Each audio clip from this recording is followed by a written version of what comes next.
సాధించకుండా చేస్తే చావుకే అవమానం. సిద్ధాంతాలు లేకుండా బ్రతికితే బ్రతుక్కే అవమానం అని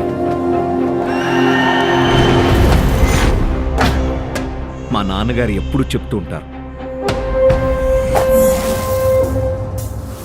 నేను మొండి ధైర్యంతో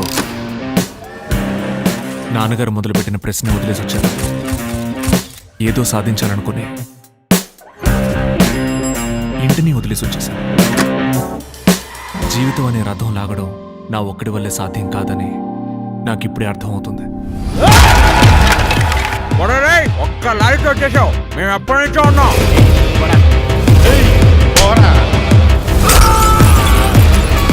నిన్నగాక మొన్న వచ్చినోడికి వ్యాపారం ఇస్తావా?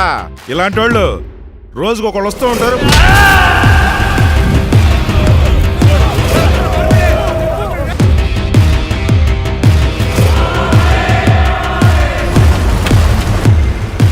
నువ్వు ఎలాంటి వాడువో పేపర్లో వేశారు, చూసుకో.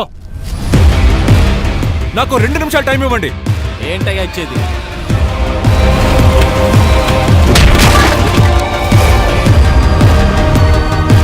సంకేశ్వర్, విజయ్ సంకేశ్వర్. బియ్యం అక్షంతలు అవ్వాలన్నా, నీళ్లు తీర్థం అవ్వాలన్నా దేవుని సన్నిధికి రాక తప్పదు.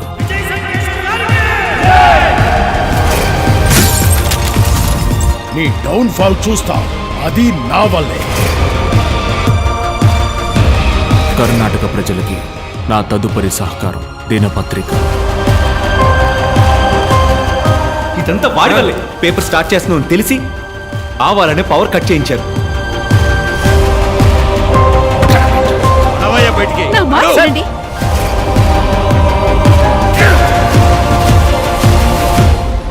మన న్యూస్ పేపర్ని జస్ట్ ₹1 సేల్ చేద్దాం. నాకు జన్మనిచ్చిన తండ్రిని కూడా ఎదిరించి బిజినెస్ మొదలుపెట్టాను. దీనికి ఎవరు అడ్డొచ్చినా, నా ఆత్మాభిమానానికి భంగం కలిగించినా నేను వాళ్ళని ఊరికే వదిలిపెట్టను.